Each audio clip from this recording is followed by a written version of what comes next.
proud to sponsor this event along with Gear Up. My name is Kate Sen with West Kentucky Community and Technical College. I'm the Director of Online Learning and the Program Coordinator of Computer and Information Technology. Now, technology has changed a lot of careers over the years. Farmers now are monitoring their fields using sensors and wireless connections.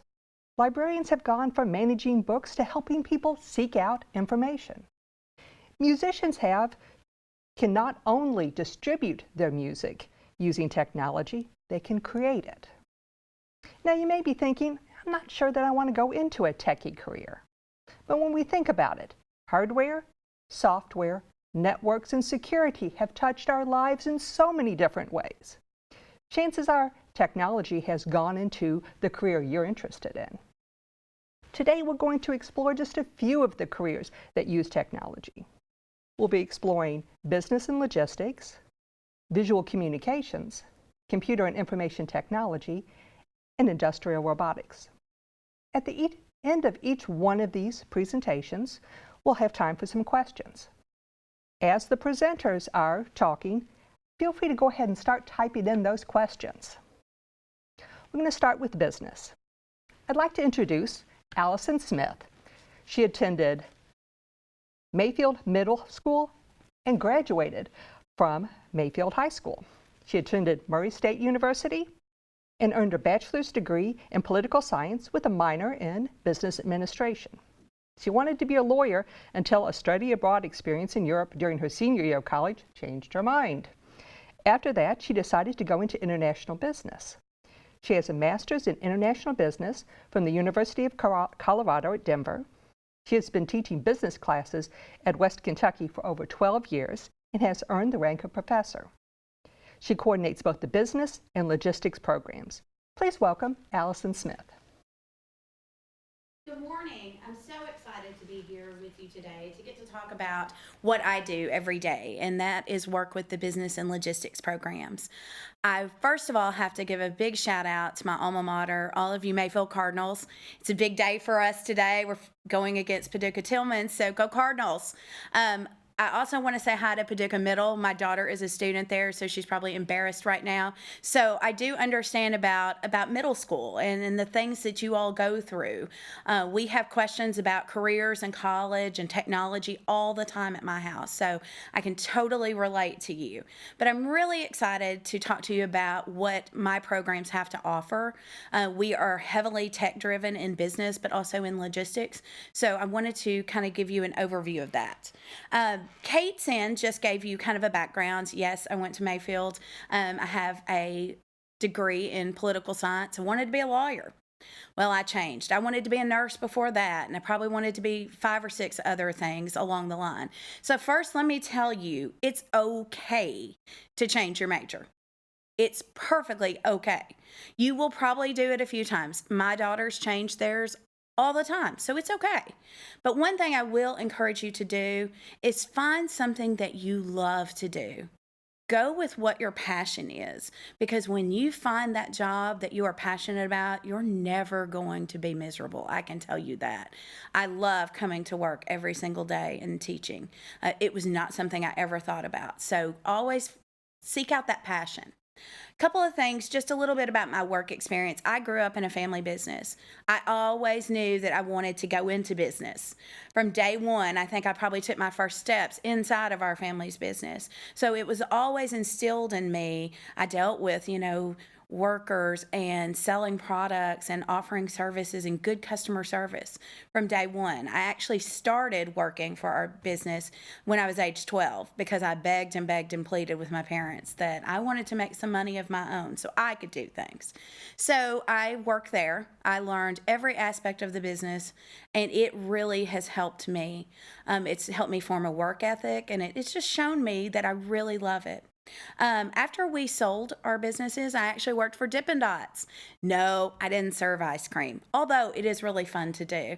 I actually worked in their franchising, which basically helped them find new locations to spread the ice cream of the future. I worked primarily on the West Coast, and that was really fun. I spent a lot of time in California and Arizona, so I got to explore a whole different culture than what we have here. I love to travel. And then over 12 years ago, this job came up. And I'm telling you, it changed my life.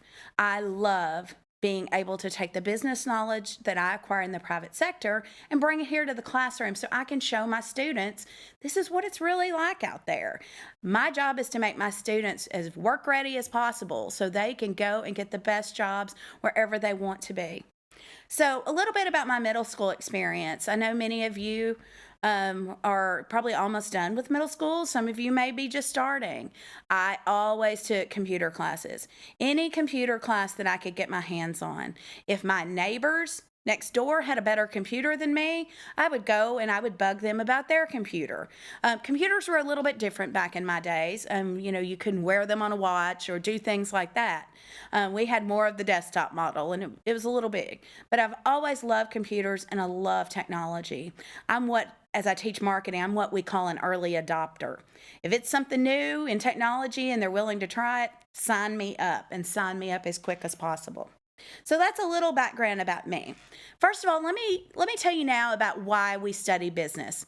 I tell my students every day that in the introduction to business class, it's probably the most important class you'll ever take, even if your passion is going into nursing or being a lawyer or being an artist, working in robotics or visual communications. Business principles exist in every field, okay? Learning the fundamentals about business, management, marketing, all of those things can help you if you own your own business. They can also teach you how to deal with other people, think critically, and communicate effectively. Someone on that nursing floor has got to run and manage those other nurses. Someone in visual communications needs to understand the basic principles of running their own business. Someone in computers needs to understand where are all these financial numbers coming from when they're running data points and creating databases. So it's really important, and that's why I say it's used in every career field.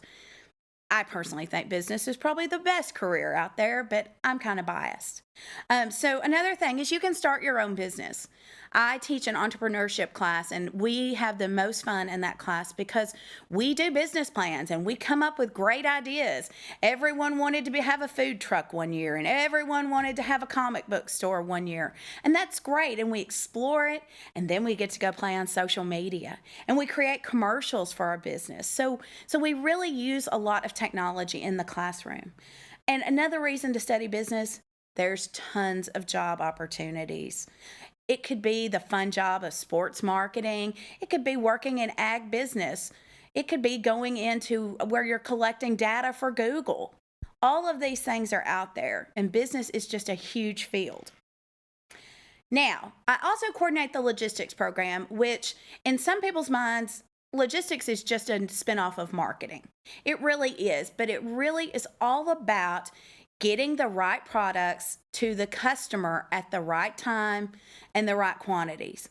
You don't need a bathing suit, primarily in the middle of winter. We need to make sure that you get all the bathing suits and the flip-flops and the goggles that you're ready for summer. And that's kind of what logistics does. It's also about scheduling and managing projects and all of that. So it really is important. It's another way to think of it, a lot of times people associate logistics with just FedEx or UPS. Yes, they do a great job with logistics, but that's not all of it. There is somebody that's handling how the steps in the project are going. Are we on time? Are we not? Do we have enough inventory? So that's really what logistics does. I will say both of these fields have been identified by the state as high demand, high growth. I will say logistics is probably even better. And the jobs are always going to be changing. It is definitely not a boring desk job. You are changing because it's always a dynamic work environment. And the good thing about logistics, it is the same with business, but they want all ages, all experience levels, all education levels. And girls, let me tell you this, they need women in the workplace. There are not enough women in logistics, so it is definitely a field that is wide open for girls. So take a look at that field. Now, what you can do right now, and especially as you're going into high school to prepare for college. First of all, take some high school preparation courses. Whether you take AP courses, you can take dual credit courses. through us. And what that basically means is instead of taking English 101 when you get here to WKCTC, you can go ahead and take it in high school. Therefore, you're freed up to take all the fun stuff like management and marketing, social media marketing, and all of those neat things instead of English 101 when you get here. Take computer classes. You cannot learn enough about computers. I cannot say that enough. That is probably one of the most important skills that is needed today in the marketplace. Know how, not just Word, and not just how to post things on Facebook and Instagram and Twitter or Snapchat. Don't do that. Go even further. Learn more about the computers. Learn how to use Excel. I use Excel all the time, and I tell you, it's one of the most vital tools for me. Also, take some business and economics classes. They offer those in the high schools. Maybe it's not for college credit, but it's going to give you a leg up and it's going to help you understand what college courses will be like. Also, develop some necessary business skills.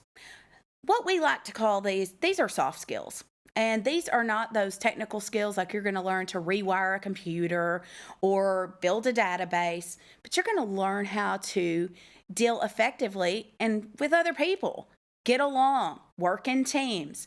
I know when I tell my students we're going to work in teams, at first they go, oh gosh, no way.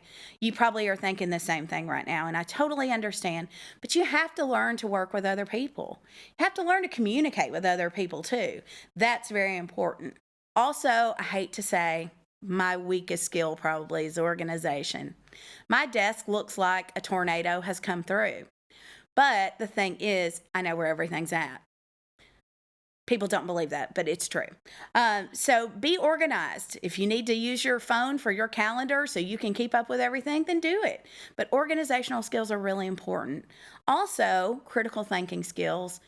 I hate to even say the word critical thinking because when you use critical, you think it's negative, but it's that deeper thinking. So look at it to where you're actually going, wonder why this is that way. Not just taking it, but you want to investigate it more. Think about that for critical thinking. And then leadership. Leadership is always important. Leadership doesn't have to be because you were told you were the leader of the club. Any of you can be leaders. You just have to step up and you have to think about doing what's right for the right reasons. So those are just a few skills to prepare for college. Here's some other things that I would highly recommend, especially if you're looking at business. Join any business-related clubs or organizations, FBLA or DECA. Those are great. I had some of my best times in FBLA. We went on trips to learn things for conferences. We had competitions, and it really sparked an interest in me in business. Also, research colleges who offer strong programs in the area of business you want to go into. Do not say that you want to go to a college and go into this particular field and the college doesn't offer that field. I understand that you have been dead set that you are going to go to this college all your life. Maybe that's where your parents went to. Maybe it just looks like a fun place to go to. But if they don't offer the field you're going into, it's not going to help you at all. So do some research. Find out who are the best schools in your field. I mean, that's what you want to do. You want to set yourself up for success. And I can't say this enough. Keep your record clean. This is not your record player at home, okay? That's important too. This is keep your background clean. Do not get in trouble. Do not end up with serious things on your criminal record because most jobs out there today, you are having to pass a background check. And so I have students who go all the way through and they can't get a job in the field because they can't pass the background check. So people make mistakes, and I understand that, but do everything in your power to keep your record clean because unfortunately it will haunt you. Bad decisions haunt us a lot of times. So I can't stress that enough. It's very important in business when you may have to have some types of external licensing, and then you're working with money and you're working with a lot of sensitive information. So if you have a pattern of bad decisions on your record, it's going to impact your job. Now, just let me give you a little overview of our business program here. We are probably the largest program on campus. I'm kind of proud of that. But let me tell you about our degrees. We really have two separate degrees. We have one that's our Associate in Applied Science. Those are for people who really need to get in, get those ready to work technical skills, learn things, and go to the workplace, because something in life is saying, I need to be there now and in the workplace earning money, and maybe they're not going to transfer onto a business degree at a bachelor's level. We also have that transfer program. I will say our enrollment is about 50-50 on both. These are people who we know they need to go on to the bachelor's level because of the career they're going in may require a bachelor's degree or a master's degree. So we also we have exceptional transfer programs. So don't think community college is the end all. You take the degree and you can't transfer. You definitely can. And we have partnerships in place with Murray State, with Western, with lots of our regional partners, but also other schools across the state and around the country. We will help you transfer. That is our goal. Also, we offer classes in all the foundations of business. We offer marketing and management, economics, accounting, all of those. We also offer our program, our technical program, that Associate in Applied Science, about 60 hours, give or take. It's going to be the same way with the transfer degree. But the great news is we offer our business programs can be done completely online. They can be done live, or you can do a combination of the two. It's whatever works best for you. We are really committed to offering students a great experience and an option, so your life, you can tailor your education to your life and your needs. So what's a first year day in the life look like? Well, remember we talked about those dual credit classes? If you take dual credit classes and you get some of those gen eds away, then you may not need as many hours physically on our campus. So typical first year, though, is going to be general education courses. English, math, everyone's favorite, science, humanities, computers is sitting right there. You can see it. Intro to Business, I highly recommend. It's a required course in certain degree tracks, but not our transfer. It's still a great way for you to get in and get exposed to all the facets of business. So you can decide, hey, is this something we do? We also do this really great project in there where you have to explore business-related careers. You have to see what's out there. If you want to be a sports agent, or if you want to do social media marketing, or you want to be a forensic accountant, which we're going to talk about in a minute. It's a really cool job. All of those things we talk about there. Then you can see when we go to second year classes, they're much more detailed. There are more of the more difficult classes that we're building our business knowledge on as we go. So here's some hot careers. Hot careers could be anything. If you look at the top with the globe, that's what we're talking about with logistics. Getting things to people when they need them, the right quantities. It's all about that. Figuring out and making sure people can buy the products or the services when they need them. Definitely a hot career. We talked about that. Also, we have forensic accounting. Forensic accounting is probably one of the coolest things I can think of. Think about CSI, the show. They go and they investigate crimes, right? Kind of gruesome, but it's all right. Forensic accountants actually go and investigate crimes, but they also make sure that people are being in their accounting, in their bookkeeping, in their numbers. That is probably one of the hottest fields going right now, is forensic accounting. It's kind of like you're a super sleuth, but for accounting. If people are not telling the truth about what's in their bank account or what their sales are. So this is in high demand, especially as we see more and more businesses not being truthful or ethical. We also have social media marketing. That's probably one of the funnest, I will have to say. You're basically running social media for a company. I mean, someone has to decide, hey, Amazon is going to have all of this on their website, on their Facebook page, on their Instagram page. Hey, let's send this out in Snapchat. These are the people that actually control that. So social media marketing, fabulous job. We also have people that work in data analytics. Now, I'm telling you, if I had a dream job, it could be data analytics. I love to take numbers, and you see all these numbers, and you go, whoa, what does that mean? People in data analytics actually analyze it, Google analyzes that data. So think of it, it's kind of like marketing mixed with computers. And you're using that to help make decisions, to look at trends. Why did all these people buy the Nintendo Switch? Well, here's the reason why. How many people go to their website but don't make a purchase? So that's what we're looking at in these hot careers. Now, I have to tell you, this is my baby. This is brand new. So these are pictures that are renderings of what we have. It's the new Business Immersion Center. We have taken a former computer lab that was no longer in use, and we have turned it into, I like to call it, the Google Classroom of the future. Sounds dramatic, doesn't it? But basically, this is a replica of what the modern workplace should look like. It's completely modular. We have two sides of the room. It's a very large room and can be divided in half. We have the simulate side, and the simulate side is very much a boardroom setting where students will come in and we'll have class just like we were in a conference room. We can actually have conference capabilities, so we can Skype people. One of the coolest assignments my students are getting ready to do is they're going to email their favorite CEO of their favorite business and say, hey, would you want to Skype with my class? Now, I doubt we'll get anybody to respond, but wouldn't it be neat if someone did? So we're going to try. But we have that conference capability. A lot of times we can't bring people in, but we know people and we can just go out and reach out to them. So that's the simulate side. The collaborate side is more of the modular classroom.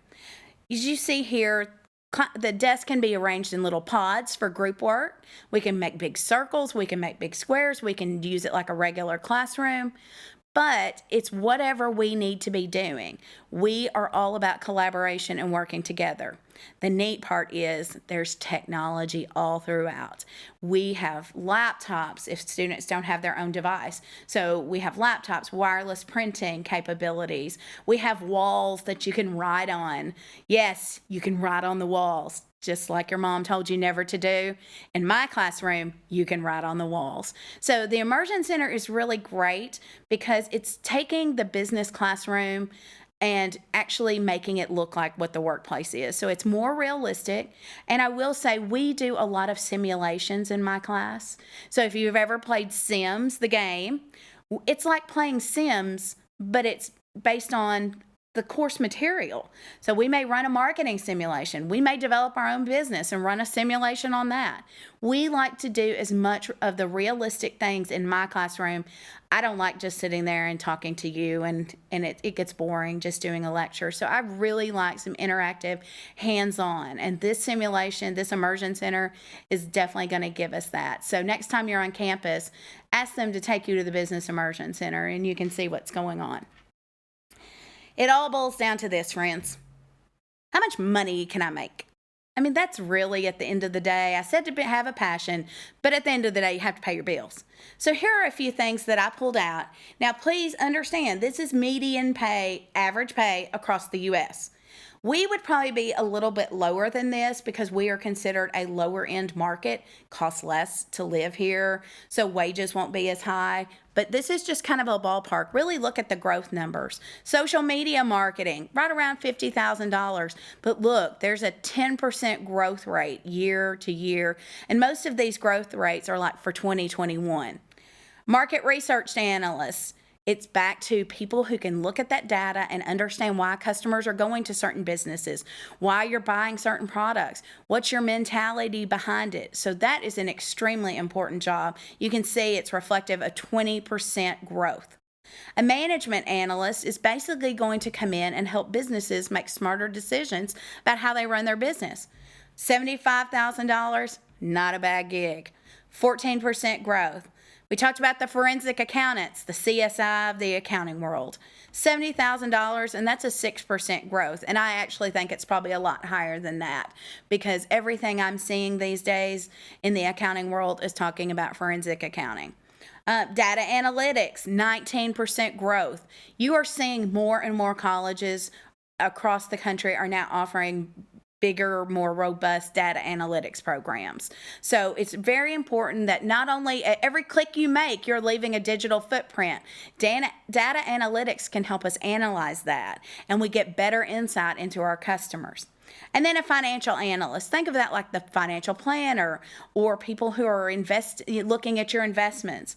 It's $80,000 and it's a 6% growth rate. All of these use technology to make the job better.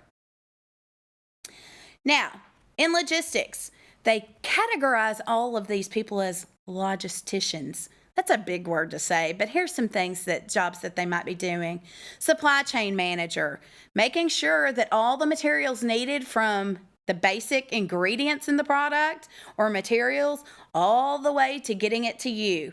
They all have to be available when you need it, or else you can't make your product. A project manager, making sure that construction project's on time, that we have things when we need them, in the time we need them, and their availability. And then also, that's a huge amount of growth. Now, few questions.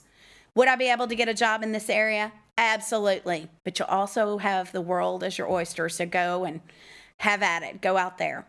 What company or organization could you work for? There are so many. You could be working for banks. You could be working for FedEx, UPS, the marine companies.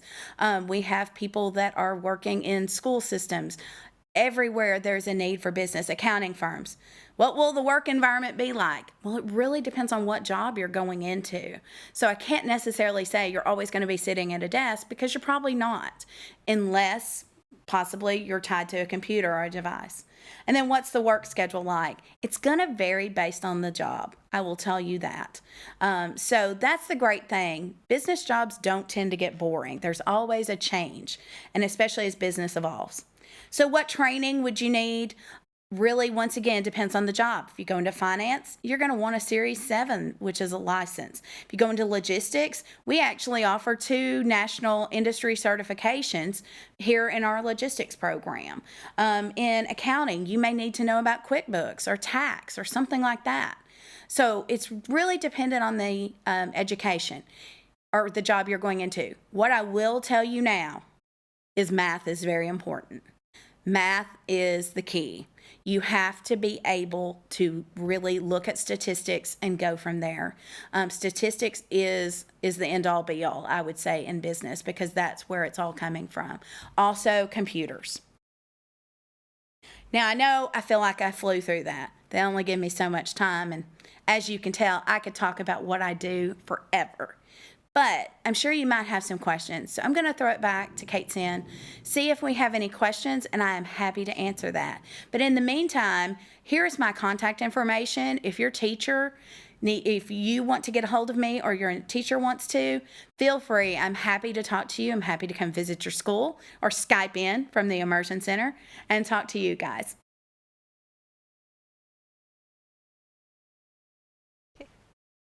Thank you, Allison. Actually, your alma mater, Mayfield Middle School, has 3 questions for you. Awesome. Throw it at me, Cardinals. Okay. So, what was your biggest struggle in school? That's from Avery. Avery, I will tell you, my biggest struggle in school was, one, I didn't like to do homework. I'm going to be honest. I wanted to do other things. I wanted to be my friends. It was time management. I can't say it was probably the biggest, what subject was the worst. I think math. The good news is I had a gentleman at Mayfield High School named Mr. Thomas. Mr. Thomas is no longer teaching math, so he was tough, and I knew he was coming. So that was kind of tedious. Math was always the one thing I struggled with the most and had to put in much more effort to overcome. Did I overcome it? Yes, but it was more of a struggle. But I will say it's having enough time to do everything that I wanted to is the biggest. Okay, thank you. The next question comes from Ava. Can you take pre-college courses in middle school? Ava, I wish you could. But unfortunately, between the state and what they require of you and then us and our requirements, it's not really possible. Now, that's not to say that you can't take some courses in an interest that you may want to go into. If they offer something about business, take that. Will you get credit for it? No. But the problem is you have to to take dual credit here, you have to be a junior or above. And that goes a lot to do with student success. Yes, you may be able to take it in 8th grade because I bet you're super smart. I mean, you're a Cardinal. Come on. But I really think that you have to have that level of maturity, and also you need to get some more classes under your belt before you could be really successful in college. So the requirement normally is you are a junior in college, or junior in high school. Sorry, not a junior in college. Junior. That's fine. Now this is a tough one. Of all of the courses that you have, or not courses, all of the jobs that you've described, which one do you think uses technology the most? Wow. I would say data analytics. I would say they probably all do. That's the thing. I use technology 24/7 in my classroom. But I would say data analytics is probably going to be the one, or forensic accounting, that is going to be really tied to technology in a computer, because you are having to look, I mean, technology is feeding you the information that you use the skills and then we'll process it. Okay. So I hope that answers your question. I hate to say E, all of the above, but it really is E, all of the above. Okay. One more question came in, and it has to do with, could you work from home? Absolutely, you can work from home. You can even open your own business. Do that. That's really good. I know people who are social media marketing or social media managers, and they work from home. Some of them are, stay-at-home moms, and they're doing that from home. You can analyze data anywhere. So it really depends on the organization that you work with. Google, believe it or not, Google, one of their big perks is they allow people to work in certain jobs. They're working half the week in the office, and the other half they do what's called telecommuting. So they just do their work at home. So a lot of things. I do a lot of my work for this job at home on the weekends or things like that. It's whenever students need you. So yes, really depends on the organization you're going into, but yes, it's definitely a possibility. Okay, thank you. The questions have started to come in, and I'm not sure we're going to be able to get to all of them. Any questions that we don't get to, I'll be sending as a follow-up to the different schools. Thank you, Allison, for coming today. We're going to take just a few minutes break, and then we'll come back to discuss visual communications.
Welcome back.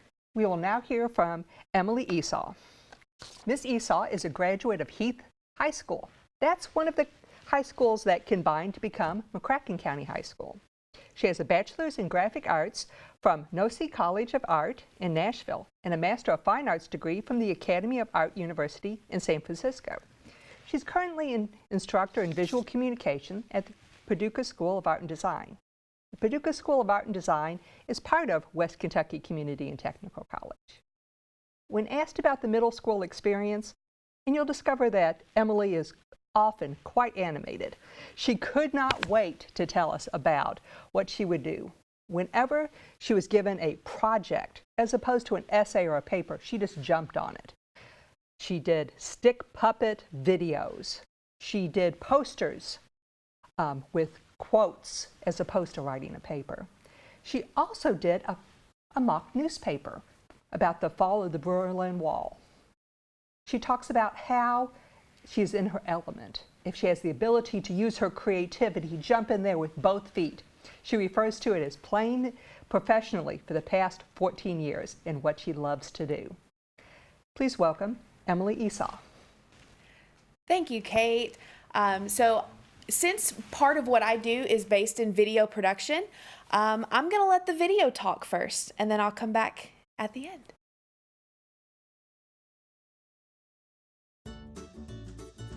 Hello. Hey. What up, fam? Hi, friends. What's up, boys and girls? Hey, guys. Yo, yo, what it do? Is that Snoop Dogg? This is a nice precursor to the power of non-linear editing.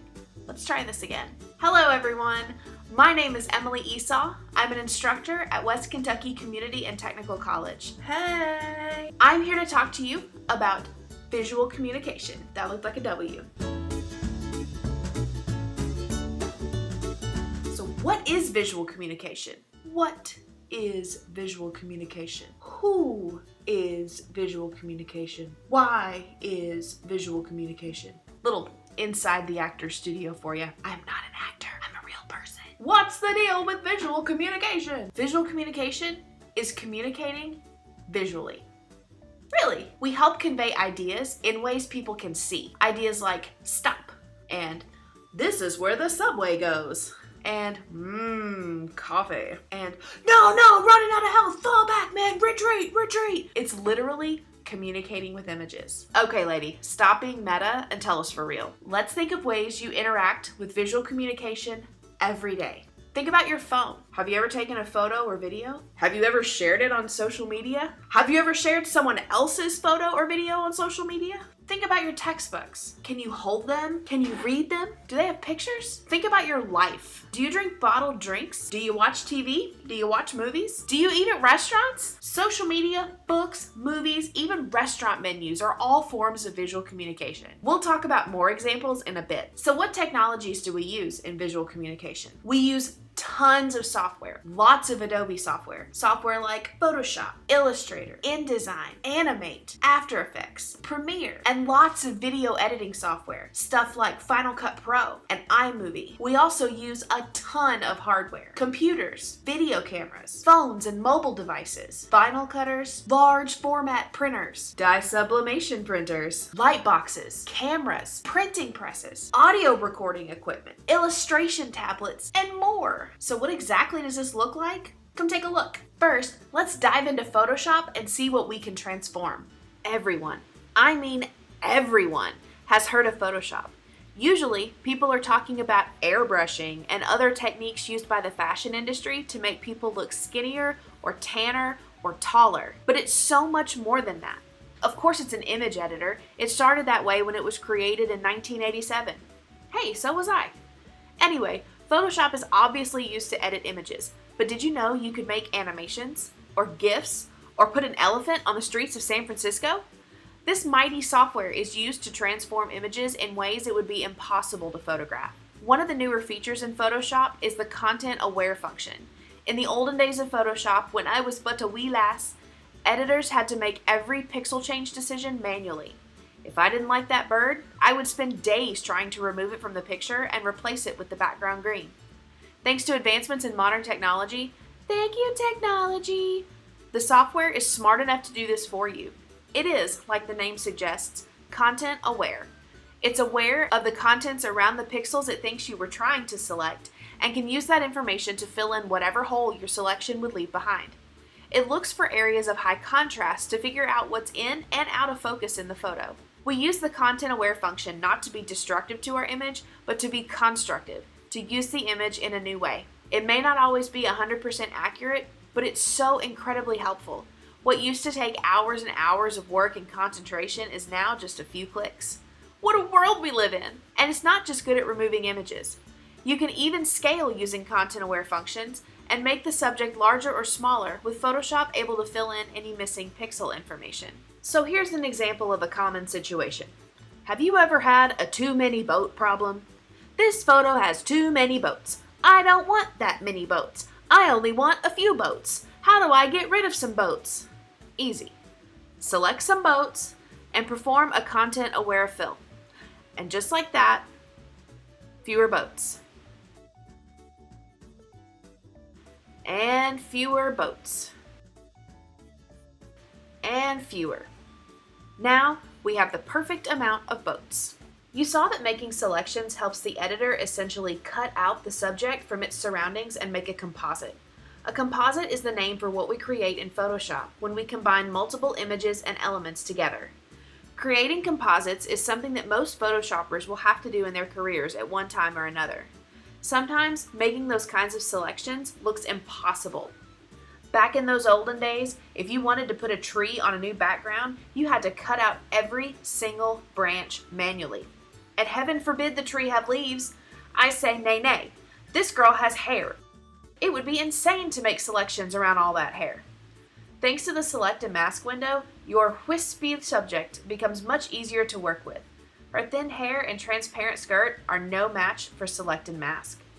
By using masks over our images, instead of deleting pixel information, we're doing what is called non-destructive editing. See, I told you it wasn't destructive. If we ever have the need to change the properties of that layer, we could do so without adding or removing any pixels. Now that the selection is made, we can move it onto a new background. We can build on the previous knowledge and remove the runner using content-aware functions. Compositing the images together can be as simple as a drag and drop. Of course, we want to check the light sources and shadows, color casts, perspectives, and any other clues that would give off something isn't right vibes to the viewer. And since we're using non-destructive editing, we can change the properties of the masked layer and make her fit perfectly into her new background. Photoshop is just about as limitless in its abilities as they come. You can spend years learning and working in it, and you'll never know its bounds. Even people who are experts, even people who help design the software don't know what all it's capable of. Compositing, manipulating, editing, animating, and all other forms of creating have a place in this software. I think I'm going to have this printed and turned into wrapping paper. Okay, Photoshop's pretty cool, right? Totally awesome software. Now, let's look at some hardware. This beautiful piece of equipment is the Graphtec Cutting Plotter CE6000. Okay, fine, it's not that beautiful. Let me start over. Do you like stickers? This makes stickers! More accurately, this is a vinyl cutter and plotter, which means it plots points on special sticker paper, then cuts them out. So yeah, cutting plotter. The process starts with a design on the computer. A designer uses software to prep the file to be cut, and they have to have a buddy because blades can be dangerous. After the file is properly formatted for the cutter, you use the buddy system to load the vinyl into the cutter. Then you get rid of your buddy because he's doing a bad job and you're better at it anyway. The machine plots and cuts all of the points in the design using basically a big needle. I promise you that's what's happening as that little box flies around. Once the plotter is finished, the designer removes the paper from the plotter and transfers it to a workbench.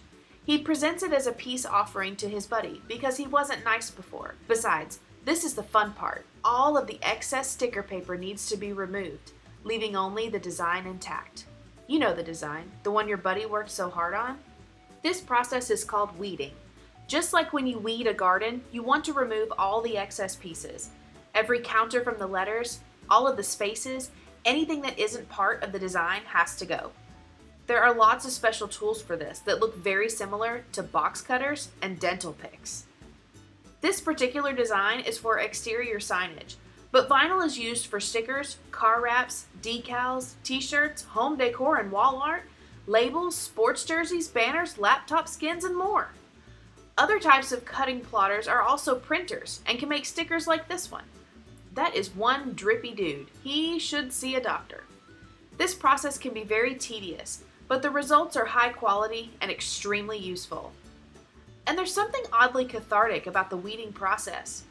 At times it can be frustrating, especially with small pieces, but overall, it's an honest day's work. Now what should we do about all those weeds?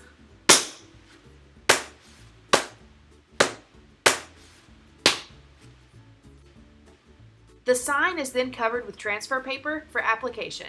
So the vinyl cutter may not be the most glamorous of all the technology, but you gotta admit the work is really fun. So all of this has probably brought up some questions. You've got questions, I've got answers. I'm not Staples. Am I in Staples? This isn't Staples, right? What kind of jobs are out there for this? This industry has lots of different career choices. Jobs like graphic design, web design, video production, animation, page layout, branding and marketing, t-shirt printing. CGI for film and video, tattoo art, package design, digital illustration, printmaking, instructional design, industrial design. Okay, so where can I work? So locally, you could work for Paxton Media Group, working at the Paducah Sun, or WPSD, American Quilters Society, AQS, Socially Present, Quick Signs, Kaler Signs, the National Quilt Museum, Lone Oak First Baptist Church. So what's new? Commonwealth Productions. And of course, you can work for yourself. And those are just places around here. Globally, whoa. Do people still watch Friends? Tattoo shops, design studios, marketing agencies, greeting card companies, advertising agencies. No, can't do that. FX studios, production companies, animation studios, social media marketing firms, film studios, and of course, globally, you can work for yourself. What's the work schedule like? Like many professions, it really depends on the job. If you're on a film shoot, it could be 5 hours in a studio with craft services or 16 hours on location in another country. If you're editing footage, it could be all day or overnight on set. It could be in a production booth or it could be in a closet. If you're at a vinyl company, one day you could be at the computer in the air conditioner and the next day be out in the hot, sweltering sun wrapping a car. If you're at a news station, it could be evenings for the 6 o'clock and 10 o'clock broadcasts or mornings for the 4 o'clock wake up newscast. If you're at an effects studio, it could be a typical 9 to 5 or you could just stay till it's done. If you're at a production company, you could be on set one day and in the studio the next. If you're an animator, you could work so long you forget what time it is. What day is it? Who am I? Who are you people? If you're at a design firm, you could be with clients one day and at home the next. And if you work for yourself, you can work from anywhere at any time. But here's the deal. Every job has one thing in common. No matter what your profession is in this industry, there's one thing you'll always have to deal with and abide by. The deadline. Deadline. If you want to keep your client, meet the deadline. If you want to keep your job, meet the deadline. If you want to get paid, meet the deadline. This industry can be high energy and high intensity, but you have to be able to focus and get the job done on time. If you want to play, you've got other non-billable hours during the day. Okay, tell me more. What kind of qualifications do I need? Training and education can help you decide which part of the industry you want to be in. Education can also help you understand how to work with the technology before you enter the job field. Like most careers, we learn a lot on the job, but it's helpful to have a knowledge base of the tools, especially when a potential employer asks you, "How are you in Photoshop?" You need a lot of software knowledge. You need to be organized. You need to be able to spell. You need to have big ideas. It helps to have even the tiniest shred of creativity. And once you get experience, you'll need to have a portfolio. A portfolio is a way to show people who may want to hire you how good you are at your area of expertise. It can come in the form of a website, a book, a reel, a PDF. It's a way for people to get to know you without you even being there. Schooling and training can help you build a portfolio with real world like projects so that you can get a better job and get better money. On a side note, you may have to do a little bit of math. Sorry. Things like calculating dimension and scale, talking about screen resolution, working with page numbers and print signatures, billing. Basically, if you can add, subtract, multiply, and divide, you're in good shape. Oh, and percentages. That's important too. Someone may be late paying you, and your terms and conditions say that it's a 20% late fee, but you don't know what 20% of your bill is, so you undercharge them, and they're like, "Oh, I just saved some money. I can be late with them from now on." Or you can overcharge them because you don't know 20%, and then you get audited for fraud. Both of those things are bad. Nobody wants that. All right, I'm on board. I'm game. What can I start doing now to prepare me for this career? Start creating. Anything. If you paint, if you draw, if you make funny YouTube videos, if you entertain your friends on Snapchat, do it for the Vine. I ain't gonna do it. Do it for the Vine. I can't. Vine is dead. Think of big ideas, whether you can make them real or not. Design a comic book with your own characters. Make your own animations. Decorate your space in an interesting way. Share engaging photos and stories on Instagram. Make memes.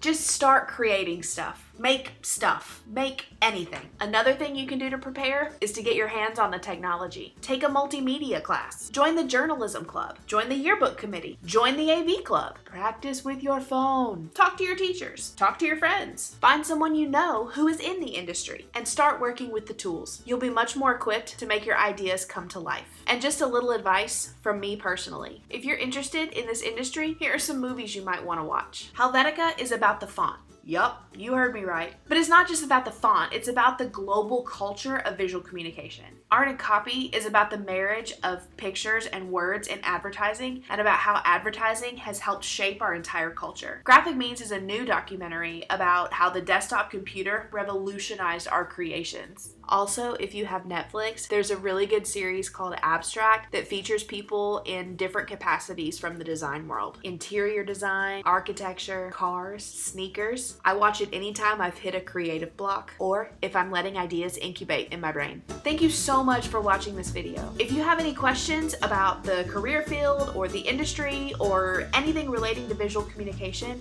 you can email me at emily.esau@kctcs.edu or just come by and see me at the Paducah School of Art and Design. Goodbye. Peace out. Adios. Goodbye.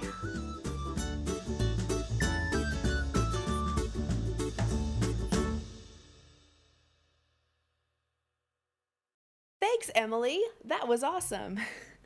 So a little bit of my background, a lot of you guys all of you guys, I hope, are in school. That's why you're here.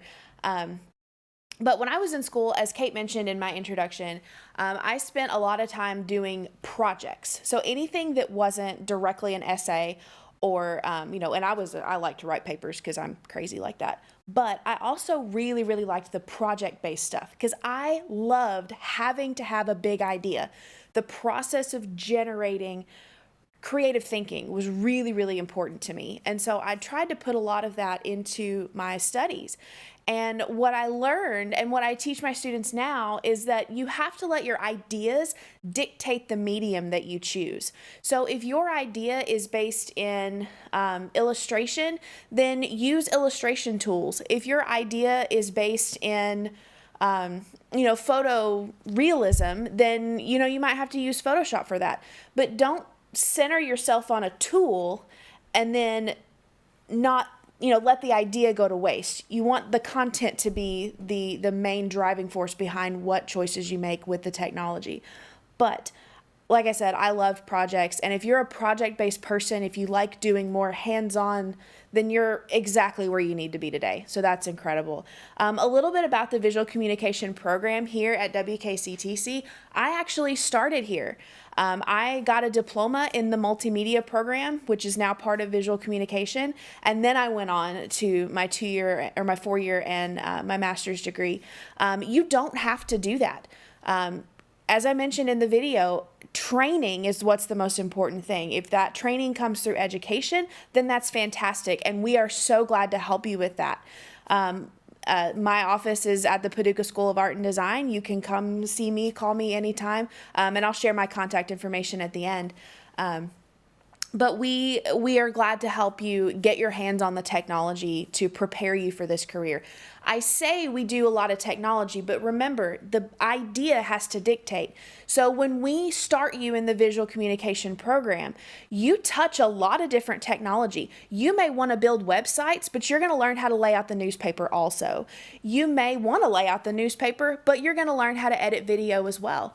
So, it's good to have a wide knowledge base because, again, your ideas, the content that you're creating actually is going to dictate what medium you choose.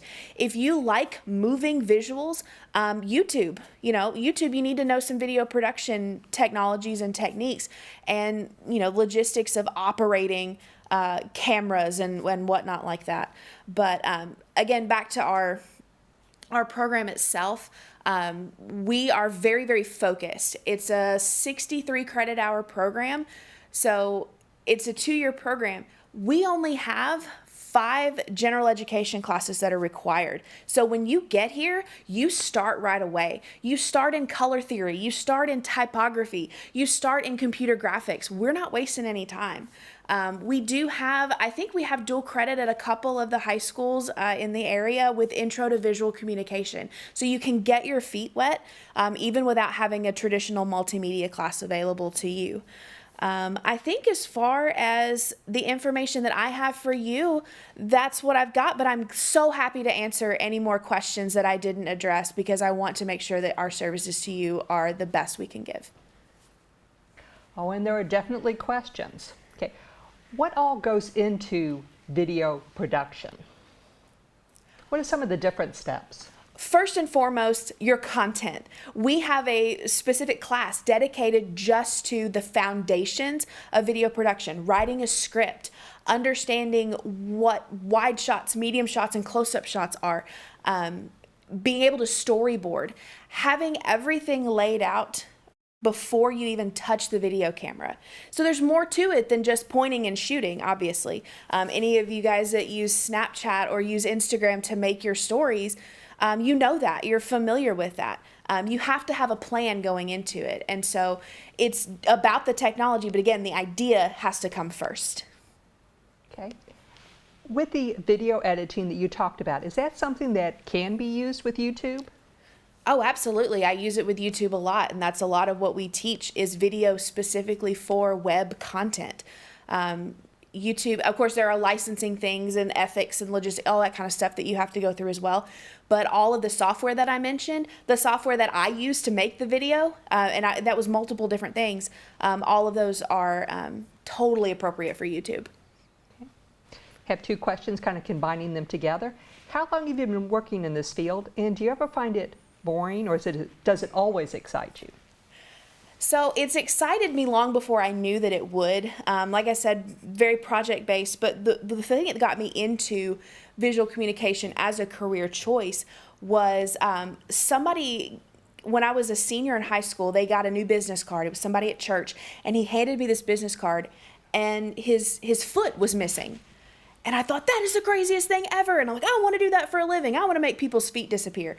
So I started down that process. So I started in this program in 2005, and I got an internship my second semester. And so I've been working in this field since 2005. I claim 2005, but I've had tons of jobs and doing tons of experience, especially locally. I've done a little bit of global work as well. One of my partners, when I worked doing some copywriting for advertising, and I had a partner in San Francisco and I had one in Montreal. So global technology, yeah. Makes it super easy. So I've been doing this about 14 years. I know I don't look like I've been doing anything for 14 years, but I have. I promise I've got lots of experience under my belt. There are times when it does get a little boring. It does happen, For instance, if you're constantly, if you're working on video editing and you're constantly rendering, if you're doing digital illustration and you're falling asleep at the computer while you're using the tablet, it happens.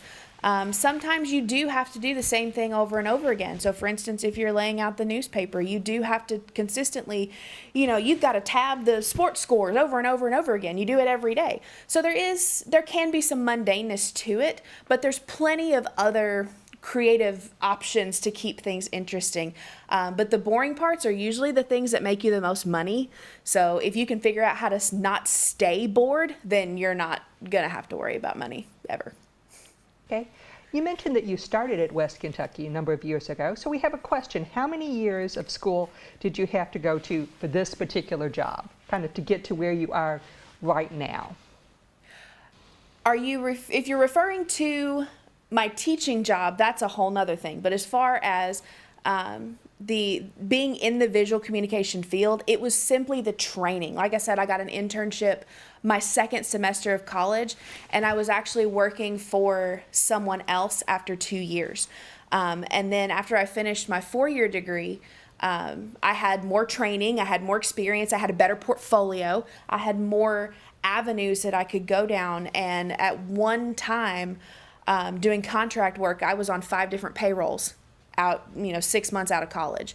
So it can be done. Now there's people who graduate from the program or who have years and years of training who aren't working as in the capacity that they should be.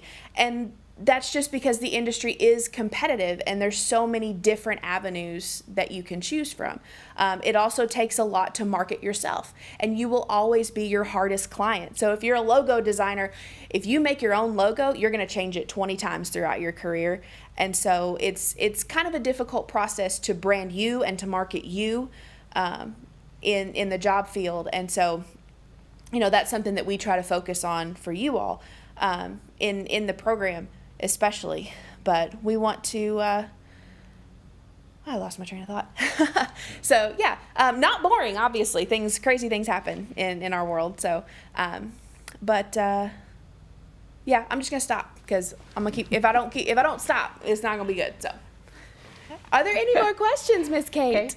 And it sounds like it's a good combination of classes, training on specific software, some on-the-job training, internships, things of that nature, kind of combining those things together. The last question, kind of the big one, what kind of money can you make? What kind of money? It's a big industry, so there's a lot of things to consider. I can tell you personally, when I do book design and catalogs and page layout of any kind, that's mostly my niche. I charge $60 an hour. If I'm doing a logo, I'll give them 3 options and it's $500. So it really depends on what your area is. Like everything, on how much money you make. The reason I have to charge so much, it seems, is because that would be paying my benefits. Okay, so if I'm working at a company, if I'm making somewhere between $50 and $30 an hour working for a company, there's benefit package that comes with that. Private insurance is a lot more expensive, so you have to make up for that. Taxes and things like that. If you're working for yourself, you have to take those things into account, and you have to add those into your hourly rate, and it changes the number of billable hours you have during the day. I know video editing, you can get upwards of $50,000 a year, and I mean that's just a baseline, because again, that's not YouTube content creation. You make 10,000 views, you might get a nickel. But if you work for a production company or you work for the news station or anything like that, then you could get a pretty decent salary. I'm really hesitant to give real numbers because it so varies. It so varies. I know one of our former students is a tattoo artist in San Diego, and he's pulling close to 6 figures. But he's a tattoo artist in San Diego, so it's a very different market than it is here. We have a graduate who goes from Comic-Con to Comic-Con to Comic-Con selling prints, selling illustrations, digital illustrations as he's done about pop culture. And that's how he makes his living. And for him, yes, he's making money, but it's a lifestyle. So it's a whole different ballgame. So yeah, money's out there. But just take into account the big ticket thing is if you work for yourself, you have to take into account benefits. If you're paying for, and hopefully you're not having to worry about this in middle school, but childcare and things like that. There's going to be costs that come with operating a business. So that's a great conversation you can have with Allison. Good question for her. But the cost of running your own business is going to factor in, whereas if you're working for a company or for somebody else, it's different. Okay. Thank you, Emily. We have a lot more questions, and I want to assure everyone that's been typing in those questions that we will get back to you. But we're a little limited on time. So thank you, and after a short break, we're going to talk about computer information technologies. We'll be right back.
Welcome back to Tech Connect from West Kentucky Community and Technical College. The next program we're going to talk about is Computer Information Technology. Robin Walker is our speaker. Ms. Walker is a graduate of Reedland Middle School and High School. She went to Murray State University and got a bachelor's degree in business and then a master's degree in business administration. One of the things I really like about Mrs. Walker is the fact that she's a lifelong learner. She's continuing to take classes, even though she's a professor. She's taking classes in information technology from the University of the Cumberlands. When I asked Ms. Walker about her middle school experience, she talked about actually coming to West Kentucky for a computer class, a computer camp actually for 2 different summers.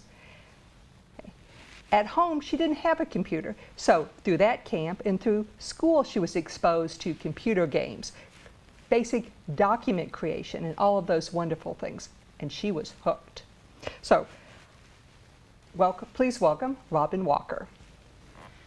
Thank you. Again, just as Professor Sin mentioned, I am an instructor in the Computer and Information Technologies Department at West Kentucky Community and Technical College.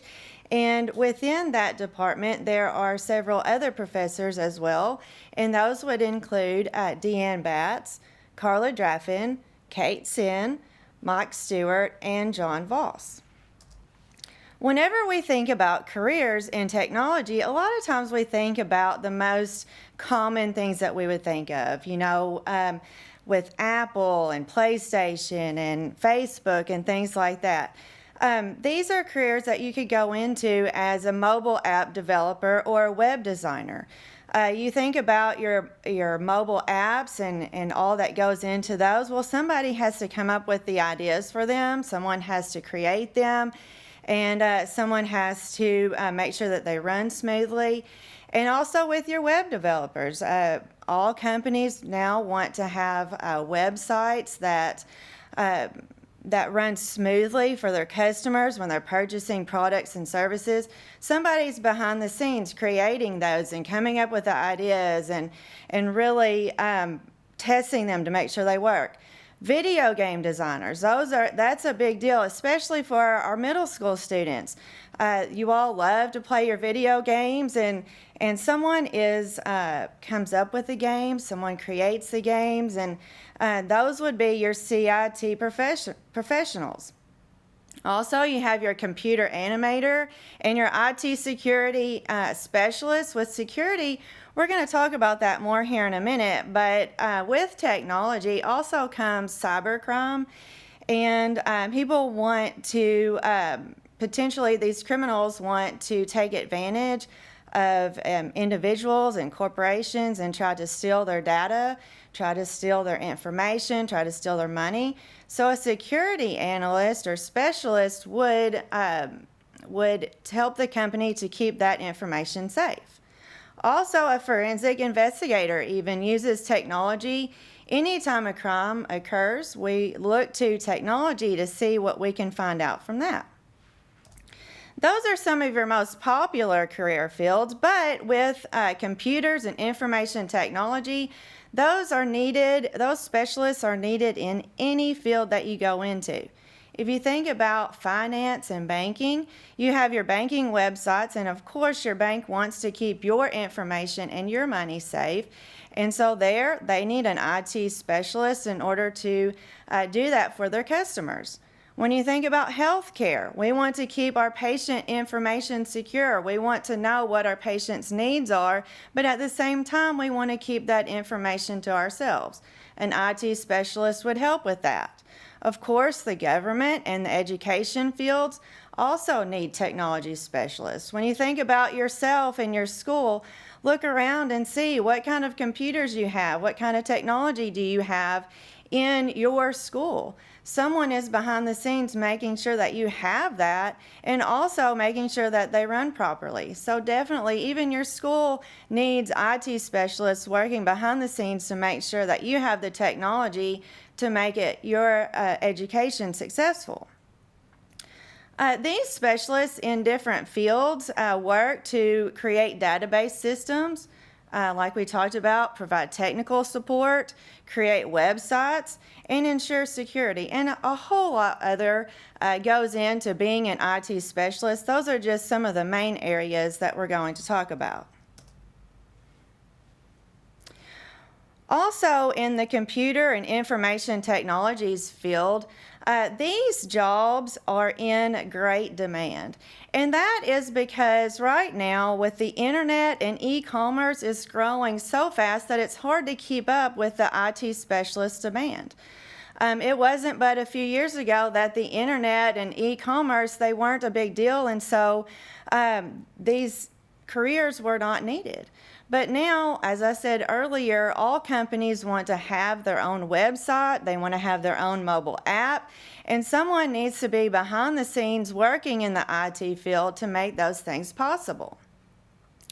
Also, these careers are in high demand because of the abundance of mobile devices. Think about yourself. You may have a cell phone or an iPod or an iPad. When you think about your family, even your parents and your grandparents, your siblings, just think about how many mobile devices you have within your own family. And then multiply that out. Almost everyone carries a mobile device. So definitely we need those IT specialists developing those mobile apps, developing your mobile devices and things like that so that they work together. And then, like we talked about earlier, the popularity of video and computer games. Somebody in the IT field is behind the scenes working to create those video games so that you will want to play them and that they will work smoothly and that you can communicate and play video games with your friends that are in different locations. And you can talk to them and compete with them. An IT specialist creates those video games and gets those going for you. Also, there's an increase in cyber crimes. With technology, criminals want to take your information, they want to take your money, and so we need an IT specialist not only to protect ourselves from cyber crimes, but also to protect organizations. And I know that companies and organizations will pay big bucks to keep their information and their financial security safe. Also, IT specialists work to simplify business transactions. As a consumer, we want to go to a mobile app or to a company's website and purchase our goods and services seamlessly. We don't want to have trouble with it. If so, we're going to go to a different website and purchase the product there. So companies, again, will pay a lot of money for their websites and their mobile apps to run seamlessly. As you can see from the picture in my PowerPoint, an IT security analyst, those careers have grown by 37%, and that's just in 10 years. So think about that demand, and if that's something that you might be interested in, that there is a shortage of those jobs that you might be able to fill. When we think about career opportunities, especially in the computer and information technology field, we've already established that there is a high demand, but there's also a low supply. There's not very many of these specialists that would be able to fill the positions that are available. So this leads to higher paying jobs. We have a high demand and a low supply. So you may be thinking right now, is the computer and information technology field, might that be right for me? Is that what I should go into or think about going into? First of all, if you're good at math, okay, if you love math and you seem to be good at it, then you might be on the right path.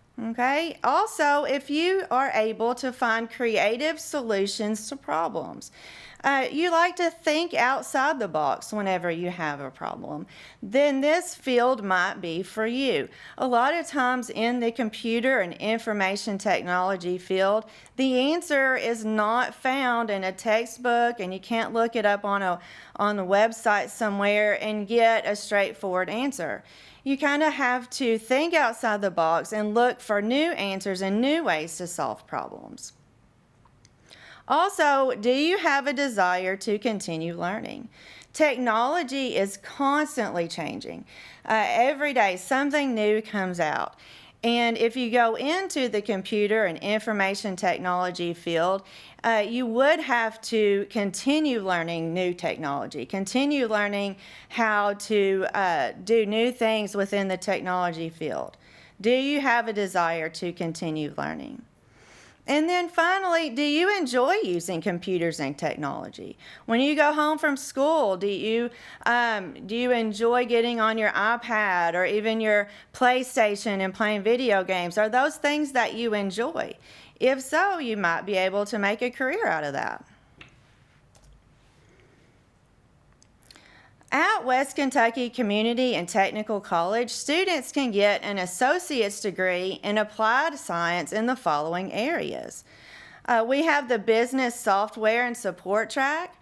We also have the data center technologies track, information security track, and we've talked a lot about that, but you could get an emphasis in information security track, and then you would be able to take that degree and help companies and individuals keep their information secure. Also, the programming track would allow you to learn the programming behind creating websites and creating those mobile apps as well. We also have the network administration track. And with this area, we do have a video. And this video was created by Professor Mike Stewart, and he is a professor here at West Kentucky Community and Technical College. He actually graduated from here with an associate's degree and then went on and finished his bachelor's degree in mathematics from Murray State University. He has been teaching here for 29 years, and 17 of those years are in teaching computers. So let's watch this video, and then we'll come back and talk some more about what you can do with your degree from West Kentucky Community and Technical College. Good morning, everyone. Thank you for joining us in this segment of Tech Connect. I am Mr. Stewart. I'm in the Department of Computer and Information Technology at West Kentucky Community and Technical College. I'm glad you joined us this morning. It is always a good thing to see different schools and to see what kind of programs the different schools have. I praise each and every one of you for taking this time out. Each student and the teachers for being interested in showing the students what is available at West Kentucky as well as possibly other schools. And for all those involved in putting on the Tech Connect, I want to praise them too for the great job that they have done. It is never too early to begin your journey toward college and the decisions you might make on which college you would want to attend, and also what your major and field you might want to go into when you get there. So this is maybe a first step for you to look at West Kentucky Community and Technical College, at some of the programs that we have. I'm in the CIT program. I think you will or have also seen the arts program and possibly a couple of other programs. So always feel free to contact us or have someone contact us to talk to you about the different programs that we have. The Computer Information Technology program at West Kentucky is one that we're very proud of. We've had this program for many years now, and we've expanded it to include several areas, such as computer programming, computer networking, and other programs. We also have, along with each one of those programs, we have some core classes. Those are classes that one has to take no matter what you major in. Some of these core classes would be a computer networking class, a programming class, a logic class. We feel that everyone needs to have a broad understanding of computers. So if that's an area that you're interested in, you would want to have a broad education in that particular area. One thing I would like to demonstrate today is an area called the Internet of Things. It encompasses not only computer programming through logic, but also networking. I have a couple of things that I've set up here, and our goal is to show a statement that's called, and it's a logic statement, if this, then that. So it's IFTTT is the name of the app that we'll use on the phone, and through that app we are able to control different devices. So the statement is logic statement, if this, then that. One example would be if you sat down at the supper table and your parent or guardian says, if you eat all of your supper, then you'll get some ice cream for dessert. So that shows a logic statement. If one thing happens, if you eat all your supper, then a result comes from that is that you will get ice cream for dessert. So that stretches into more than just sitting down at the supper table or things at home. It also applies to electronic devices. So for instance, one thing I want to demonstrate is we'll create just a button widget that is set to turn on or off, depending on how we're working it at the time, a light. So if I touch the button, then the light comes on. Or if I touch the button, the light goes off. So that would be an if this, then that statement. And I want to demonstrate that through the app on the phone.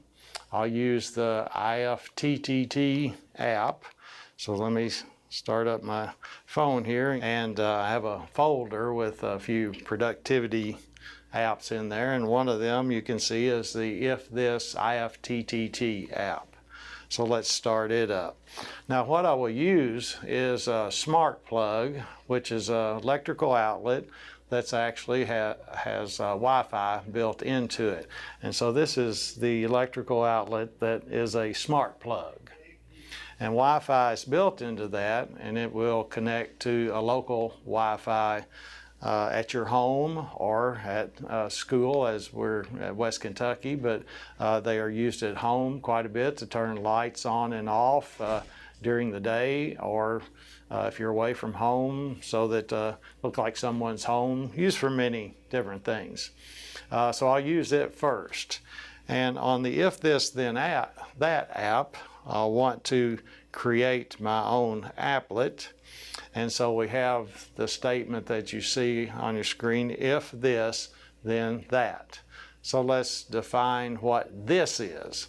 This will be, in the case here, if I push a button. So I'm going to create a widget button that I will push that will turn on a light. So this, you see there is a widget button listed there. Actually it says button widget. So we'll choose that and choose the press button. Now we have to define what we want to do.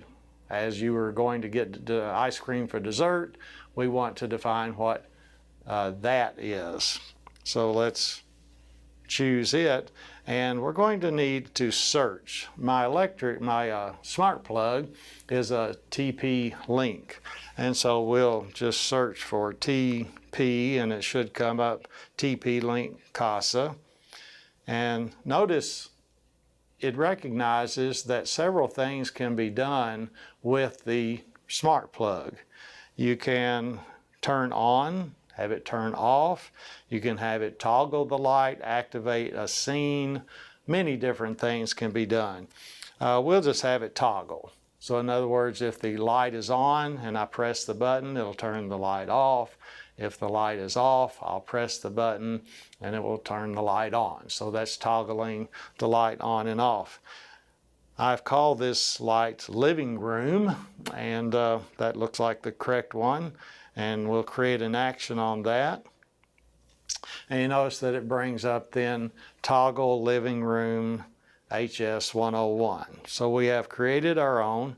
Scroll down and click the finish.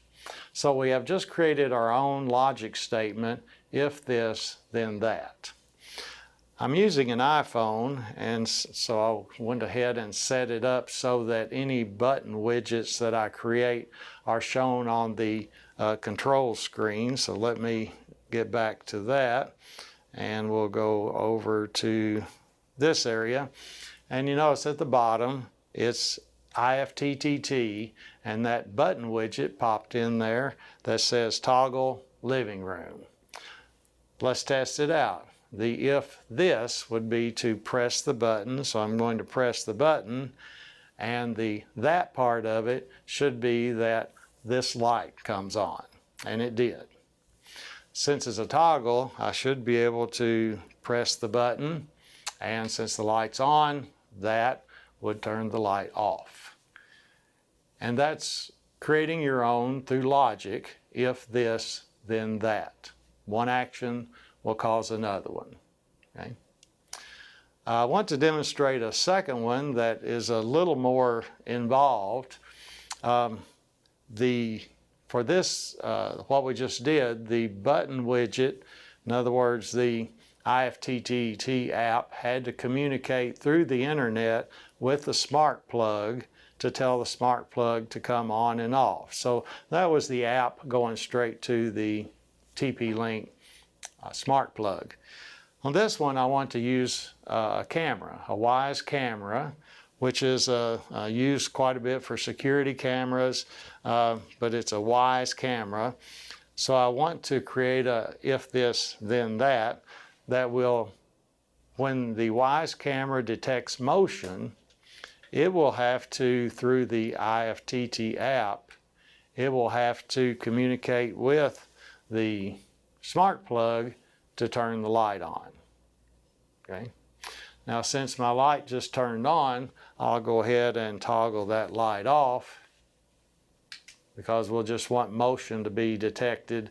So let's go back over to the if this, then that app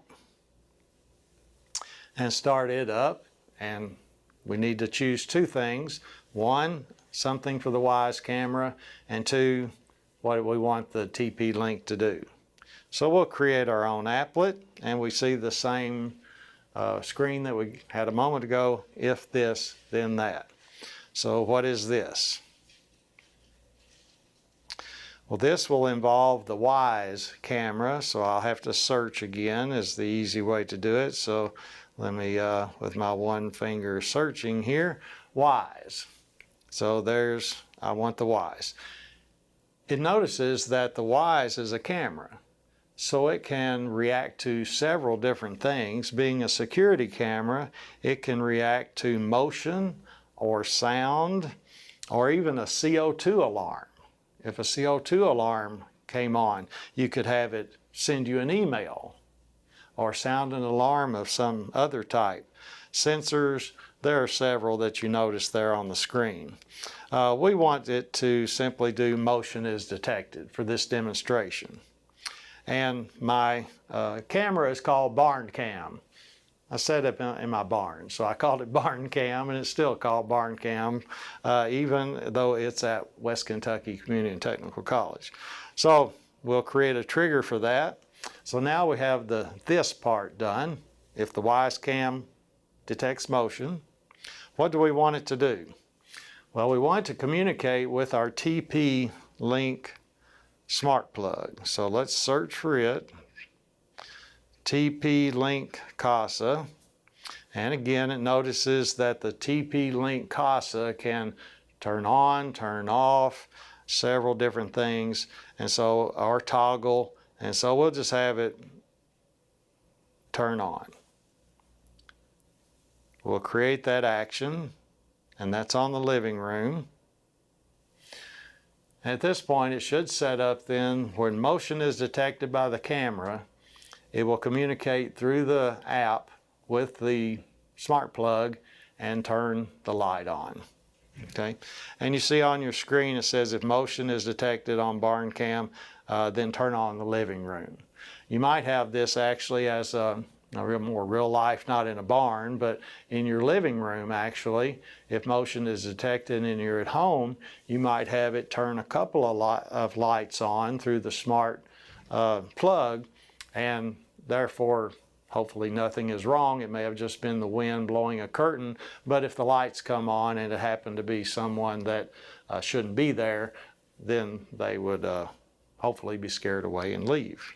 Okay, now we need to finish that up. Now I didn't create a button widget as I did last time, but we'll demonstrate this one by simply, I'll give some motion. Let me start up the Y's on your screen so you can see that it has motion to it. So you notice I'll just move my hand for motion. So motion has been detected, and the statement would say to turn on the lamp. But if you notice, the lamp has not come on as of yet. There is a term called latency. Sometimes things don't happen as quickly as we're accustomed to. When you sit down at a computer or you use your tablet and you open up a website, sometimes we get a little bit irritated if 3 seconds later it's not there and we're viewing it. But that's because we're accustomed to things happening quite quickly. There is a term called latency, which means that it takes time for communication to occur. Now that may be millionths of a second, or it may take up to a minute for communication to actually occur at times from something like a camera through an app and then back to a smart plug. Okay, you notice that it did take a little bit longer for the lamp to come on, but as you see, the lamp did come on. And that was longer than it took for just one device, but when you put 2 devices along with an app, it does take, there's more latency involved in information traveling around. So I hope this is giving you some idea about how not only in the home use, but in the workplace, computer programming, logic statements, networking, information security, things that we offer and teach at West Kentucky Community and Technical College, all are very important to your career if you decide to go into computers, or even if you're not. As a home user, you need to be able to use logic to protect your home or set up just convenient apps and smart plugs in today's modern world. Have a great rest of your day. Thank you for tuning in. Thank you, Professor Stewart, for showing us how we can use networking in our everyday lives. So in addition to getting your associate's degree here at West Kentucky Community and Technical College, you can also take that and go to Murray State for 2 more years. We have a program called 2+2 where you can use your associate's degree and then seamlessly transfer to Murray State in order to get your bachelor's degree. What can you do now to prepare for a career in computers and information technology? Even as a middle schooler, there are several things that you can do now to prepare for this type of career. The first one I want to list off is to make good grades. Starting even this year, think about your grades and how you can better them. The better your grades are even now is going to help you throughout high school, and then those grades will allow you to get into special programs in high school, including, we talked about earlier, our dual credit program. So focus on those grades. You want to be able to get into the college that you want to get into, and you want to be able to get the job that you want. And those career fields are looking at your grades. So make good grades, get in the habit, get in good study habits now, and that will last you throughout your education. Also, stay out of trouble. We talked about earlier, keep your record clean. Those things tend to follow you. And I know now many of you are in middle school. And so don't get in the habit of getting into trouble because trouble tends to build upon itself, and you may be getting into a little bit of trouble now, and then you go to high school and that builds upon itself, and those things follow you. Maybe you end up with a record, or maybe you just end up with some bad Facebook post. Employers and colleges tend to find out about that. So even now, focus on your grades and stay out of trouble. Also, we talked about math classes. If you're good at math and you enjoy math, you might be a perfect fit for the computer and information technology field. With math, don't shy away from it. Maybe right now you're thinking, well, I'm not good at math and I don't like math. But maybe if you got into it and spent some extra time on your homework and maybe asked your teacher for some extra help and things like that, it may be something that you begin to enjoy. So definitely don't shy away from taking those extra math classes or those higher level math classes. They will definitely help you, especially if you're planning to go into this career field. Also, your technology classes, definitely focus on those. If you ever have the chance to take a technology course and this is a field that you want to go into, be the one who signs up for that. Or maybe it's a technology club that meets after school. Make sure you're involved in that. Make sure that you show that you're interested in that field, and then your teachers will take an interest in you and teach you that new technology, teach you how to build videos and things like that. You can be the one that's a leader in that club. Be creative in problem solving. Definitely in the computer and information technology field, you need to be able to solve problems on your own. Think outside the box. Don't always rely on somebody else to fix your problems. Maybe now, even your problems at home, you kind of tend to rely on your parents or your friends to get you some answers. Be the one who takes the initiative to solve the problem and think creatively of how best to solve each problem that you have, whether it's technology related or not. Be creative in problem solving. And then finally, pursue leadership opportunities. If those opportunities arise, then take that position, volunteer to be the leader.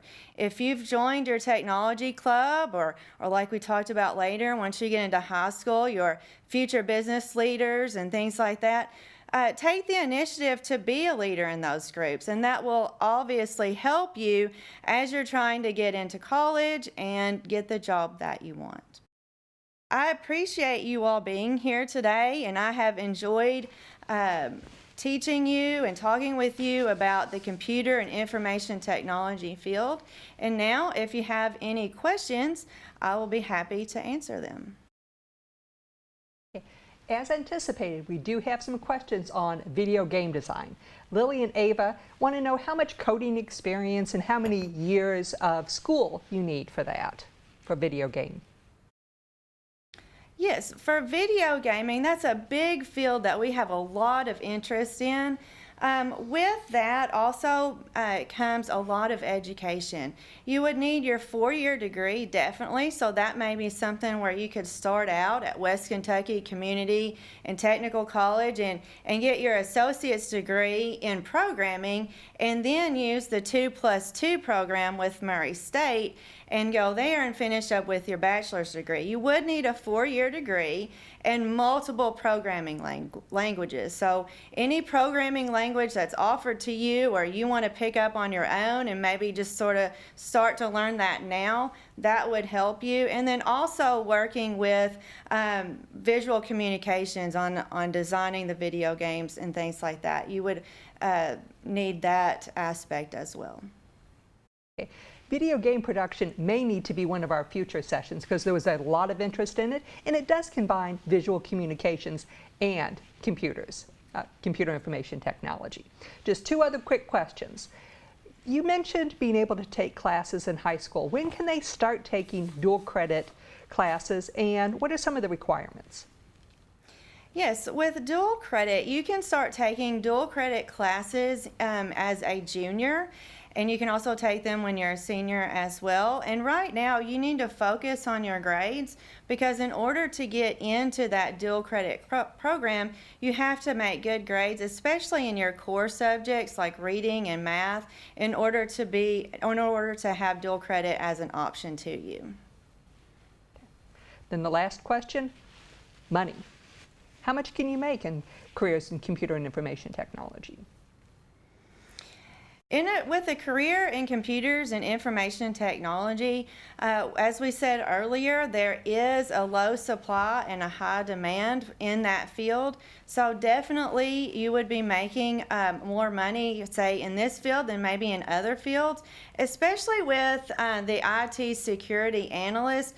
Those are going to make a lot because, as we said, that's a growing field with crime and companies want to keep their information safe.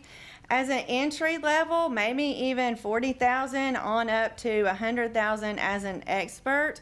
Other fields would be a little bit less than that, but it's definitely a good career to go into if this is something that you love to do and are good at, and you want to make a good living for yourself. Thank you, Robin. Everyone get up, stretch your legs, and we'll be back in just a few seconds, well, about 30, to go over our last topic, robotics. Thank you.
Welcome back.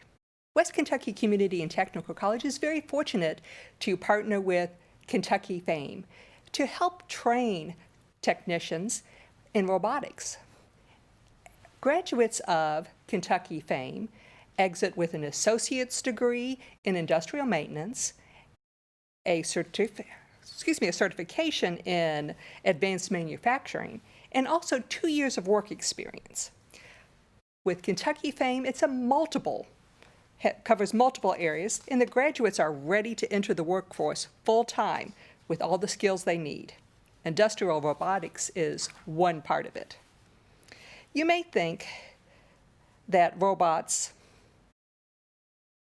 in manufacturing is a fairly new development, but the first ones were built in the 1930s.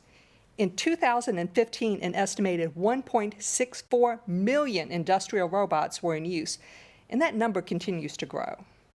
Just so we understand some of the basic terminology, industrial robotics is a system of robots used in manufacturing.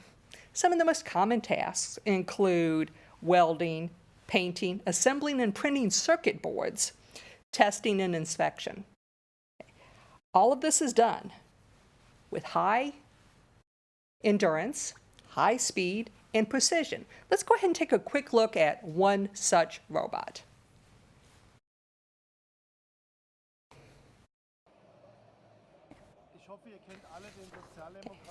Some robots are programmed to faithfully carry out specific actions over and over again. These are called repetitive actions, without variation and with a high degree of accuracy. These actions are determined through programmed routines that specify the direction, acceleration, and distance of a series of coordinated movements. Other robots are much more flexible as to the position of the item that they're working with or the task that they're going to perform. For example, for more precise guidance, robots often contain machine vision, which is a subsystem acting as their eyes, linked to powerful computers or controllers. Artificial intelligence is an important element of modern robots.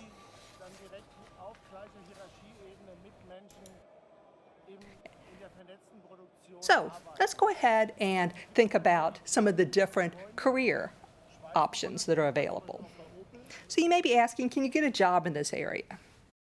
If you're looking at local companies, two examples are Vanderbilt Chemical Corporation and Genovia Products.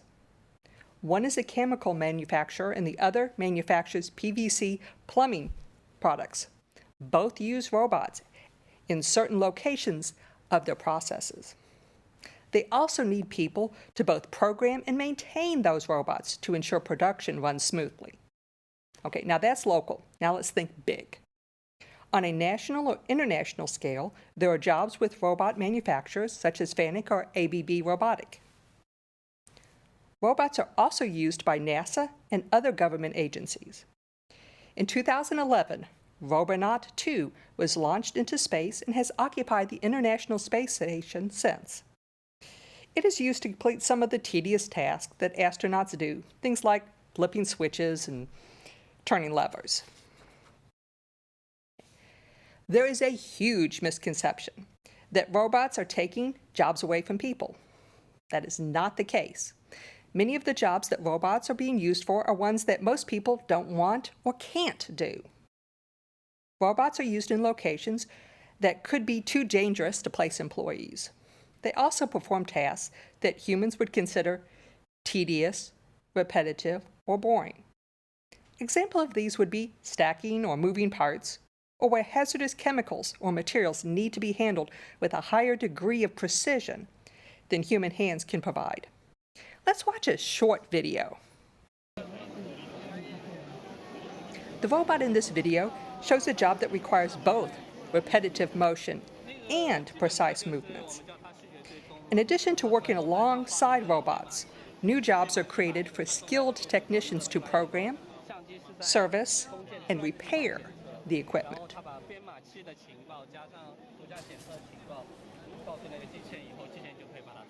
Now, we're working along with robots, and we want to think about, okay, what's my average work week going to be? A lot depends upon what you are doing with those robots. If you're working in a factory alongside of the robots, you'll likely work 40 hours per week. But once you are qualified to work on or program the robots, you may have additional responsibilities, including being on call to troubleshoot problems. So on calls just simply means that you are on standby outside of your regular work schedule. Additional pathways, things beyond working alongside the robots, would be integration, service, or repair. These are high-paying jobs, but there is a trade-off.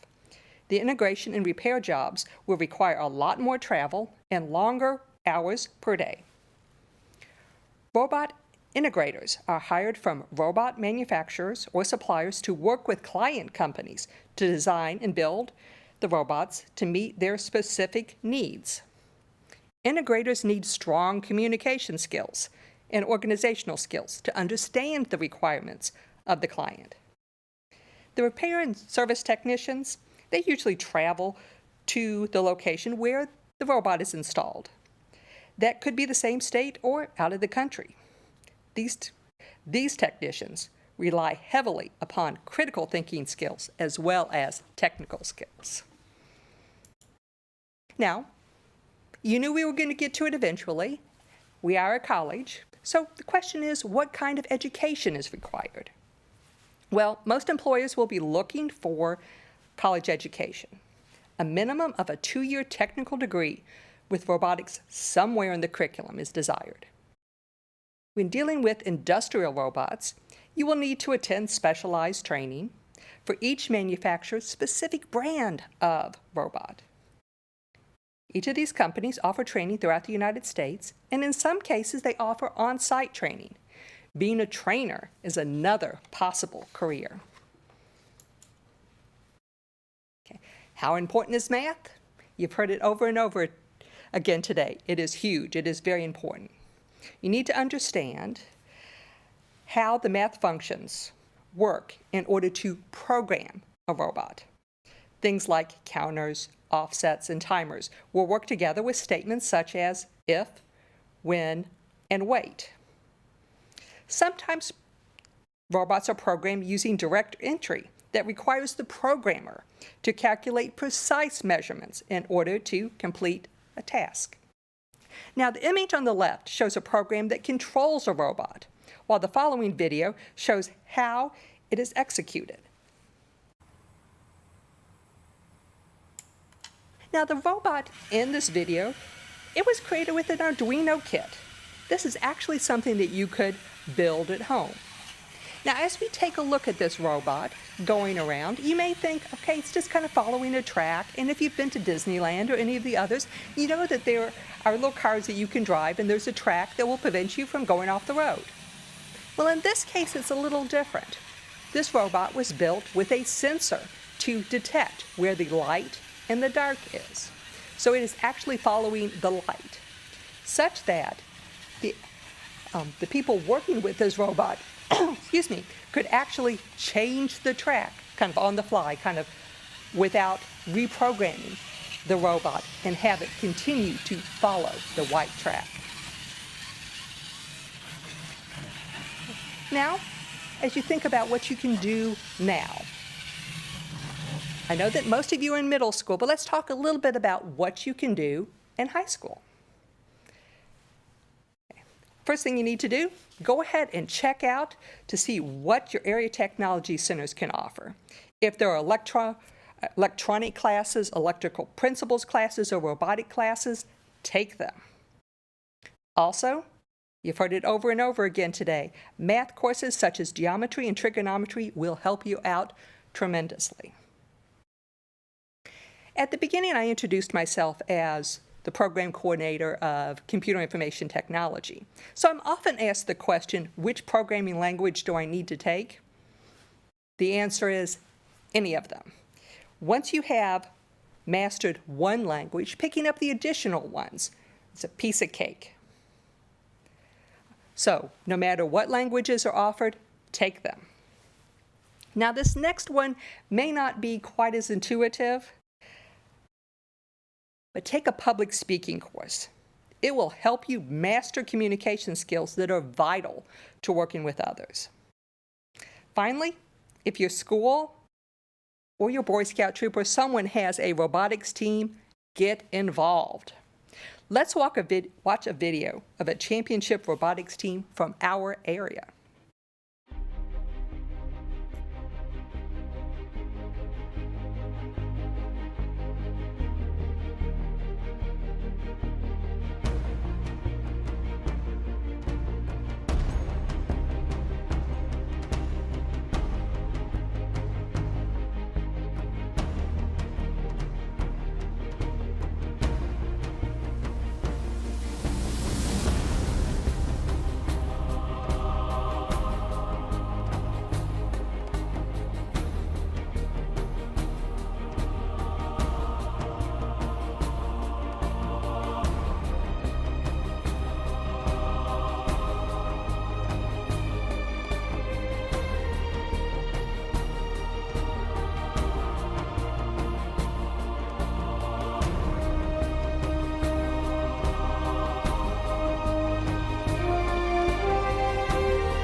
Thank you. I hope that you have enjoyed learning a little bit about industrial robotics.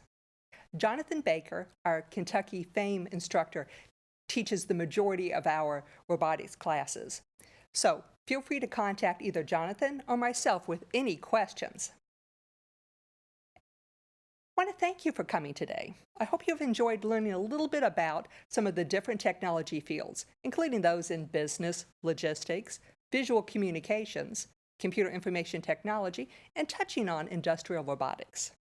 I'll be sending a follow-up survey to find out what you liked and look for suggestions in terms of future sessions. On behalf of Gear Up and the entire West Kentucky Community College faculty and staff, thank you, and we hope to see you again soon.